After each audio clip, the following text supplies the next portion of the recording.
Next thing I would say is going back to your, what are you actually trying to get accomplished? Yeah. What exercises, what movements are you actually going to do? Yeah. Am I going to be there on leg day? Am I going to be there on chest and arm day? Or, however you've got your stuff set up. Or look, is there Olympic lifting in my program or in this workout for this week? Because if I'm going to a box gym, that's probably going to be a little bit of a tough thing to do versus maybe seeking out more of like the CrossFit place that doesn't generally give day passes, like the smaller studio or private gyms don't generally do day passes where you can come in for a lot of reasons.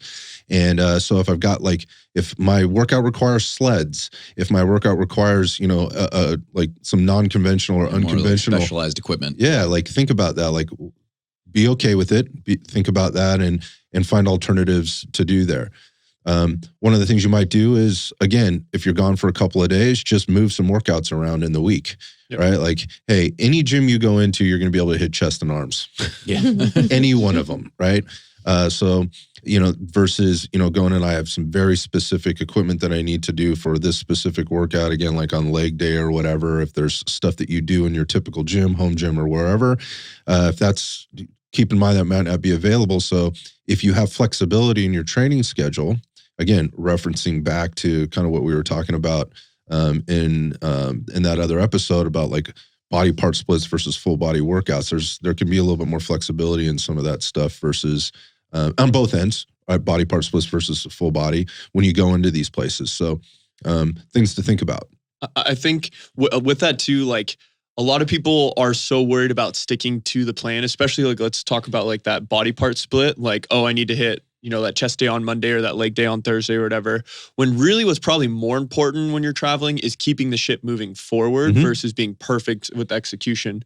So one of the benefits we talked about with the full body days in the episode was that there is more flexibility of transitioning days. When are you going to do it? You're hitting kind of everything every time you are in the gym, even if it's not a specific exercise, but you're still working your quads every single workout.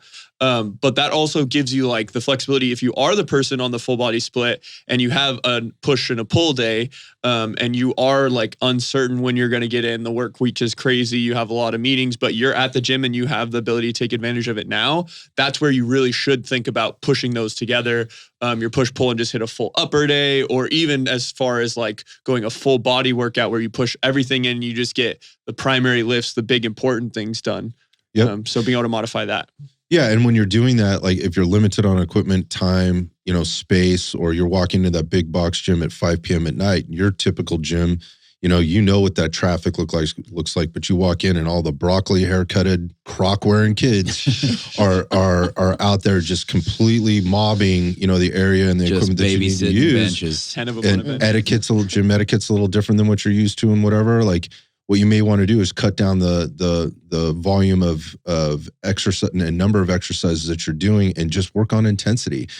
Pick the one or two that are going to give you the most bang for your buck and own that space, own that equipment, or again, just own whatever you have available to you if it's in the hotel gym, because that can be a thing there too. Look, other people like to work out and other people are likely in the hotel on business trips. So other people are trying to get it done early or maybe immediately following work. But generally, first thing in the morning, in that 6 a.m. when you walk in there, you might be limited on the equipment that you have. So whatever you are picking, maybe work on a little extra volume of that particular exercise and ramp up your intensity a little bit. You can get a lot out of that. The other thing I would say, this is one of the other reasons I like going into other gyms and kind of just seeing what other people have, is there's often a variety of equipment that you wouldn't typically have access to. I would take advantage of that. I love doing that. Mm-hmm. I go to the machines I don't get, to use, or I don't get to play on something new today. Yeah. And I love that because it's a different stimulus, right? It requires me to kind of think through it a little bit more, but it's not a problem for me. But I can kind of go around, scout out the land, and go, okay, here's how I'm going to set this up today. Here's the movements I need to do. What am I choosing to do that? And a lot of times getting on that different equipment, again, gives you a little bit of a different stimulus. It's not the same. It doesn't have to be the same.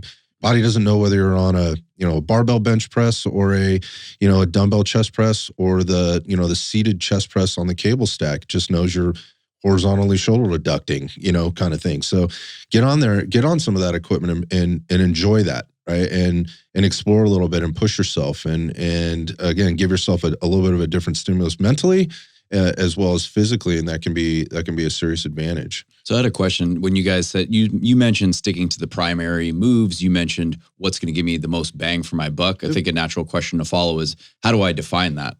How would you guys define, what are the primary movements that I should prioritize, and what is going to give me the most bang for my buck that I might spend a little extra time on? There's a couple ways to answer that. First off is like, what are the primary movements in that workout of the day that you're supposed to do? So is this a push day, a pull day, a squat day, a hinge day, or a combination of both? Like, what are those movements? Because again, going into any gym, you should be able to accomplish those things. We'll talk about what happens if you don't have equipment and you don't have time to get out anywhere, or you are isolated in a minute. But yeah, so I would just pick those things. So again, like in my workout program, I know I'm either doing this workout or that workout based on what's available to me and where I am during the week. So again, if it's like that push day, I brought up the chest pressing stuff, like that would be a primary movement for me for the day. And that way, when I get there, that's where I maybe own that equipment for a little longer. I do a couple extra sets or a couple extra reps, or I really push the intensity, kind of challenge myself, and then use some of the other stuff to hit my ancillary or auxiliary type of movement. Where you can fit if you in. have the time for it. Yeah. If you have time. Yeah. Something we talked about on the episode where we were talking about like the matrix of about the full body exercise versus the split body part routines is kind of the matrix of an exercise program. And really, like, if we're going so far as hitting the primary important stuff, if you're going so far to hit a full body workout, generally like in block A or sequence 1, like the big high stimulating, high important movement. So the heavy push, the squatting pattern, the deadlifting pattern, like those things are probably going to give you more bang for your buck, versus like if you don't hit your chest fly on a Monday, that's not going to have as big an impact on your overall strength and hypertrophy progression long term. So that's, I think, even more specific. Like if you really are like, let's say combining 3 or 4 workouts together, generally what's in block A and past the warm up, what's in like the first sequence of movements that are the big movements, that's the stuff you want to try to give more priority to if you have the ability to. So. Yeah.